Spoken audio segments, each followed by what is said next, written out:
कुंभालगढ़ का किला जिसने महाराणा कुंभा की विरासत को समेटा है। नमस्ते दोस्तों, आज मैं ऐसी जगह आया हूँ जहाँ पर दुनिया की दूसरी सबसे लंबी दीवार है। जी हाँ दोस्तों, आज मैं कुंभालगढ़ के किले को देखने आया हूँ। कुंभालगढ़ का किला राजसमंद जिले में जोधपुर के निकट स्थित है।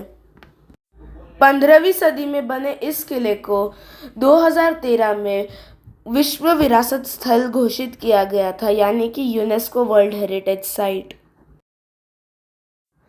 कुंभालगढ़ में कुंभाल महाराणा कुंभा के सम्मान को दर्शाता है। वहीं पे गढ़ यानी कि किला होता है। यह किला 268 हेक्टेयर में फैला हुआ है।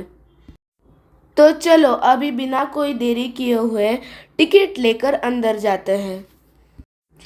कुंभालगढ़ के किले में भारतीय नागरिकों के लिए टिकट की प्राइस 40 रुपये है। वहीं पे विदेशी नागरिकों के लिए प्राइस 600 रुपये है और इधर वीडियोग्राफी और फोटोग्राफी फ्री है।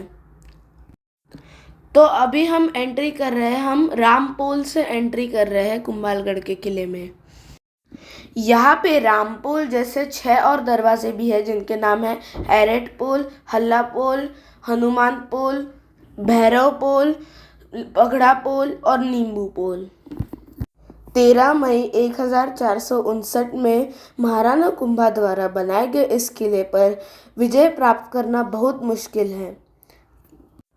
इतना भव्य होने के साथ साथ इस किले ने महाराणा कुंभा जैसे महान शासक की विरासत को भी समेटा हुआ है और इसी के साथ साथ यह किले में दुनिया की दूसरी सबसे लंबी दीवार भी है। जी हाँ दोस्तों, आपने सही सुना। चीन की दीवार के बाद दुनिया की दूसरी सबसे लंबी दीवार भारत में ही है। इसलिए कुंभालगढ़ के किले को ग्रेट वॉल ऑफ इंडिया भी कहा जाता है। कुंभालगढ़ के किले को घेराबंदी करते हुए यह दीवार कुल मिलाकर 36 किलोमीटर लंबी है।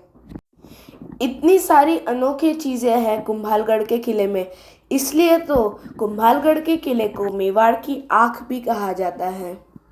अभी हम चलते चलते पगड़ा पोल तक तो पहुंच चुके हैं, लेकिन अभी हम बात करते हैं कि कुंभालगढ़ के किले में कैसे पहुंचा जाए। कुंभालगढ़ का किला उदयपुर से लगभग 103 किलोमीटर दूर है। वहीं पे यह जोधपुर से 172 किलोमीटर दूर और जयपुर से 344 किलोमीटर दूर स्थित है। और यह रहा पगड़ा पुल। तो चलो अभी पगड़ा पुल के द्वारा हम लोग आगे हमारे चित्तौड़गढ़ की जर्नी कंटिन्यू करते हैं। दोस्तों, क्या आपको पता है कि कुंभालगढ़ के किले में ही महाराणा प्रताप जी का जन्म हुआ था? अभी मैं आपको कुंभालगढ़ किले से जुड़ी हुई एक कहानी बताता हूँ। यह कहानी बलिदान की है, क्योंकि इस किले के निर्माण कार्य में बहुत सारी दिक्कतें आने लगी थी। तभी राजा राणा कुंभा इस बात पर बहुत परेशान रहने लगे थे। फिर एक महान संत महाराजा से मिलने आए। संत ने राणा कुंभा जी को बताया कि निर्माण कार्य तभी आगे बढ़ेगा जब कोई नर स्वेच्छा से अपनी बलि के लिए खुद तैयार हो जाए। और इसीलिए बाबा भैरव 36 किलोमीटर भूखे प्यासे चले और उन्होंने अपना बलिदान दिया। उनकी बलिदान के बदौलत ही यह किला आज इतने अभिमान से खड़ा है। शायद इसे मेवाड़ की आँख इसलिए कहते हैं क्योंकि यहाँ से आप दूर दूर तक देख सकते हैं कि कोई दुश्मन यहाँ पे नज़दीक आ रहा है या नहीं। यह किला लंबे समय की घेराबंदी से भी बच सकता है, क्योंकि यहाँ पे राणा कुंभा के द्वारा कई सारे जलाशय भी बनाए गए हैं।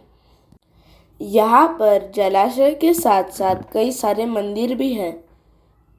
राणा कुंभा के साथ साथ कई अन्य शासकों ने भी यहाँ पे कई सारे मंदिर और जलाशय बनाए हैं। क्या आपको पता है कि राणा सांगा जैसे वीर योद्धा और एक बहुत सुशिक्षित शासक ने अपना बचपन यहीं पे बिताया था?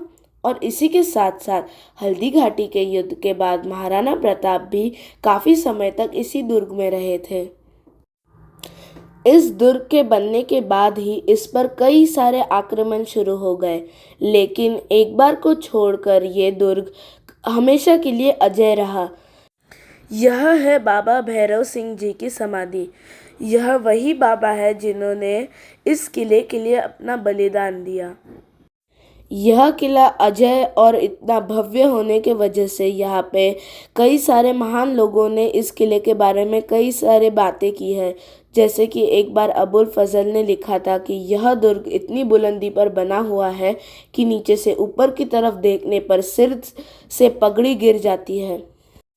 अरवली के पहाड़ी पर बना यह किला रणनीतिक रूप से 13 ऊंची पर्वत चोटियों के बीच में स्थित है।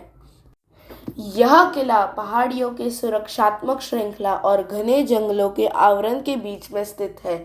इसीलिए तो यह किला दुश्मन सैनिकों के लिए बहुत सारी मुश्किलें पैदा करता है और इस किले पर विजय प्राप्त करना उनके लिए बहुत मुश्किल है। 1 से 2 घंटे में इस किले को पूरा देखना बहुत मुश्किल है, इसलिए हम सिर्फ बादल महल देख के वापस लौट रहे हैं। अब इस किले की 36 किलोमीटर लंबी दीवार कितनी भव्य है, इसका अंदाज़ा आप इस चित्र से लगा सकते हैं। तो अभी आप सभी का धन्यवाद मेरी वीडियो इतने देर तक देखने के लिए। अगर आपको मेरी वीडियो पसंद आई है तो इस वीडियो को लाइक करें और मेरे चैनल को सब्सक्राइब करें। अगर आपको मेरी ये वीडियो पसंद आई हो तो आप मेरी चित्तौड़गढ़ की वीडियो भी देख सकते हैं।